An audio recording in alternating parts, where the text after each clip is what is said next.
ပြည့်တစားလုပ်ငန်းဖြင့်အတန်မွေးနေတဲ့ပြည့်တစားမရဲ့ဝန်ထဲမှာသွားပြီးတော့ဝင်စားတယ်ကံကပို့ပြီဘယ်သူကပို့လဲကံကပို့ပြီးပရိသတ်တွေအထက်တန်းလွှမ်းမှာမဖြစ်ဘူးသွားပြီးအောက်တန်းစားမှာဘာဖြစ်လို့လဲပြောတဲ့စကားကအောက်တန်းစားတွေပြောတဲ့စကားကဘယ်သူဘောအောက်တန်းစားတွေပြောတဲ့စကားပြောတော့အောက်တန်းစားပို့တော့တာပေါ့ပရိသတ်အဲ့ဒါနဲ့ပြည်တသာမဝဲနဲ့သွားဝင်စားပြီးတော့အဲ့ဒီပြည်တသာမက9လနဲ့10လဖွားတဲ့အခါကျတော့ဟဲ့ပါလေးတော့ယောက်ျားလေးယောက်ျားလေးဆိုရင်ငါတို့နဲ့တူတူထားလို့မဖြစ်ဘူးအဲ့ဒါဘာမှလည်းအဖော်ရမှာမဟုတ်ဘူးအဲ့တော့ဘာလုပ်လဲဟဲ့ဒီကလေးသုတ်တန်မှာသွားပြစ်လိုက်ကြတဲ့ဗမာသွားပြစ်သုတ်တန်မှာသွားပြီးတော့ပြည်တသာမကပြစ်ခိုင်းတယ်တဲ့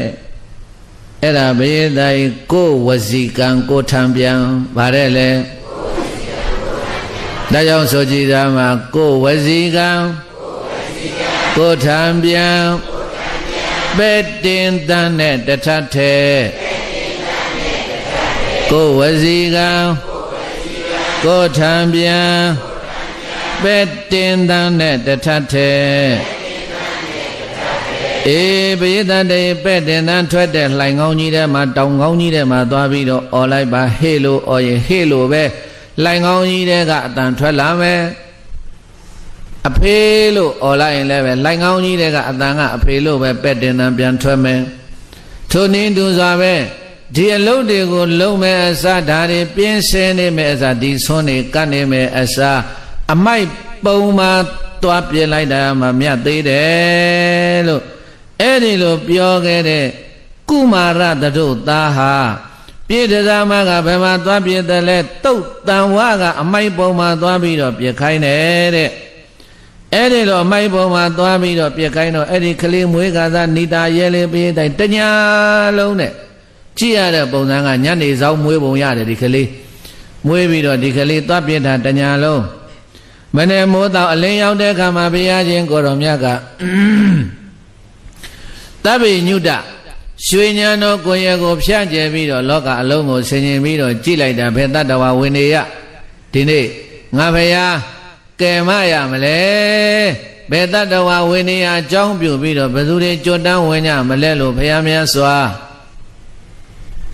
အာယုံတက်တဲ့အချိန်မှာဇေတဝန်ရွှေကြောင်းတော်ခန္ဓာကိုယ်ဒီတိုက်တော်ကနေပြီးတော့လောကရွှေဉာဏ်တော်ကိုယ်ရဲ့ဖြန့်ကျက်ပြီးတော့ကြည်တော်မူလိုက်တဲ့အခါမှာဘေဒတ်တွေအဲ့ဒီနေတာရဲခလေးလေးဘုရားမြတ်စွာရဲ့ရွှေဉာဏ်တော်ကိုယ်ရဲ့ထဲပေါ်လာတော့မြတ်စွာဘုရားကအလိုပဲနဲ့လာသားမရှိရက်သားရှိသေးတဲ့ခလေးနာယီပိုင်းရှိသေးတဲ့ခလေးဘယ်လိုဖြစ်လို့ရွှေဉာဏ်တော်ကိုယ်ရဲ့ထဲပေါ်လာတာလဲဒီခလေးဘာတွေလုပ်ခဲ့သလဲနဲ့ဘုရားမြတ်စွာရှင်ရင်ပြီးတော့ကြည်လိုက်တဲ့အခါမှာကံနှမျိုးတဲ့ကံမနှမျိုးလဲအဖြူအမဲရောတဲ့ကံဘာကံလဲပြောအဖြူကကုသိုလ်အမဲကအကုသိုလ်ကုသိုလ်နဲ့အကုသိုလ်ရောပြီးတော့လှုပ်လာတာကုသိုလ်ကဘာတုံးဆိုရင်မြတ်စွာဘုရားနဲ့တန်ဃာတော်တွေကိုပြင်မခဲ့တဲ့အကုသိုလ်ကံကိုတောင်းမှန်ကြောဝင်ချပြီးတော့9ရက်တိုင်ရာဟုစွမ်းကတ်ခဲ့တဲ့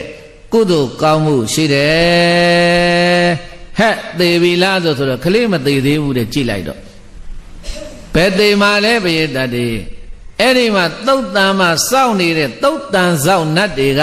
ဒီခလေးကိုခွေးလာမချီအောင်လူများတက်မနေမိအောင်လို့ဆိုပြီးတော့ဘေးကနေပြီးတော့သုတ်တန်စောင့်နတ်တွေကစောက်ရှောက်ပေးနေကြတယ်တဲ့အဲ့ဒါနဲ့ဒီခလေးမသေးဘူးဆိုတာဘုရားမြတ်စွာမြင်တော်မူတဲ့အခါကျတော့မှဗုဒ္ဓစက္ခုတပ္ပိညုလောကကိုကြည့်လို့ဒီကလေးမသေးသေးတာမြင်တော့မှဘုရားကမနဲ့စောစောအာယုံကျင်းလို့လင်းကောင်းငင်ကနေမင်းကြီးထွက်လာတော့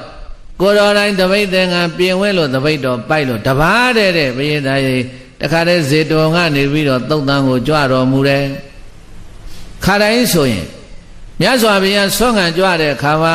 ညီတော်အာနန္ဒာပဲဖြစ်ဖြစ်နောက်ကသံဃာ14 5ပါးအပါ20ပါး300 400 500ဒီလိုကြွတာ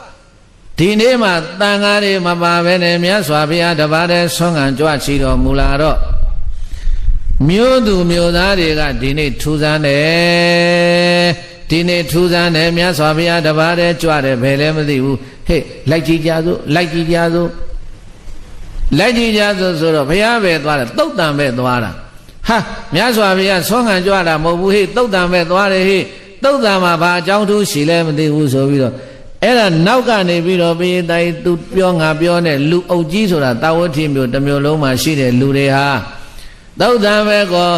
အပြေးလွှားနဲ့ရောက်လာကြပြီးတော့အကြောင်းထူးတော့ရှိပြီမြတ်စွာဘုရားကြွတော်မူလာတာ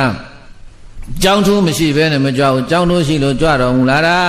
အဲ့တော့ဘာများပါလဲဆိုပြီးတော့လူတုပရိသတ်တဖြည်းဖြည်းနဲ့တဆင်စကားတဆင်နာဖြင့်ကြားပြီးတော့ရောက်လာတဲ့အခါမှာပရိသတ်လည်းစုံလဲစုံရောဘုရားရှင်ကိုရောမြတ်ကဒကာဒကမတို့ဒီကလေးကိုမထေမဲ့မြင်မပြုတ်ရတယ်ဒီကလေးကိုအထင်မသေးနဲ့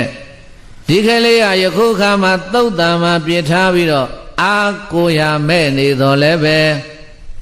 အာကိုရမဲ့နေတော်လဲပဲနောင်တစ်ချိန်ကြရင်